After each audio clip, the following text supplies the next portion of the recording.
Hello అండి, welcome to my channel. ఈరోజు video ఏంటంటే ఎగ్ దమ్ బిర్యానీ ఎలా చేయాలో చూపిస్తున్నాను. లేట్ చేయకుండా వీడియోలోకి వెళ్ళిపోదాం. అండ్ మీతో నా ప్రెగ్నెన్సీ జర్నీ షేర్ చేసుకుంటున్నాను.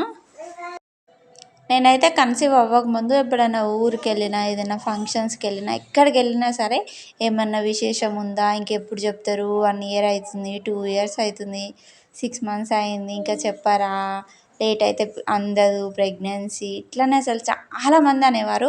ఇంట్లో వాళ్ళకంటే ఎక్కువ బయట వాళ్ళు అనేవాళ్ళు అనమాట. అసలు మన లైఫ్ మీద ఉన్న ఇంట్రెస్ట్ వాళ్ళకి వాళ్ళ లైఫ్ మీద ఉండదు. పక్క వాళ్ళది ఏదైనా అయితే చాలు చెవులు కోసుకుంటారు. మరి ఎందుకు ఏమో నాకైతే అర్థమే కాదు. మీరు కూడా ఇట్లా ఎంతమంది ఫేస్ చేసారో కామెంట్ చేయండి. కొంతమంది ఉంటారు ఇంట్లో పర్సన్కి వాల్యూ ఇవ్వడం తెలియదు, కానీ బయట వాళ్ళకైతే బాగా ఇస్తారు. అసలు అలాంటప్పుడు వస్తుంది కదా కోపము, ఎక్కర్లేని కోపం అంత వస్తుంది. కానీ ఏం చేస్తాం, కంట్రోల్ చేసుకుంటాం.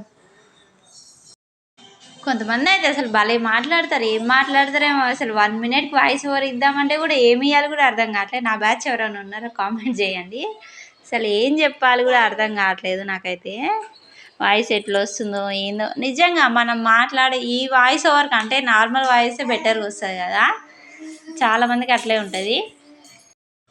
మేమైతే బోడుప్పల్లో రెంట్కున్నప్పుడు మా రూమ్ పక్కన ఒక చిన్న బాబు వాళ్ళు ఉండే అనమాట.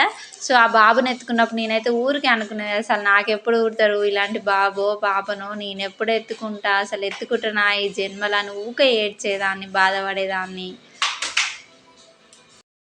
ఏదో మాట్లాడదాం అనుకొని వస్తా కానీ అసలు ఒక్కటి కూడా గుర్తురాదు అవసరానికి. ఐ హోప్ ఈ వీడియో మీకు నచ్చింది అనుకుంటున్నాను. Thanks for watching. Please like, share and subscribe చేసుకోండి.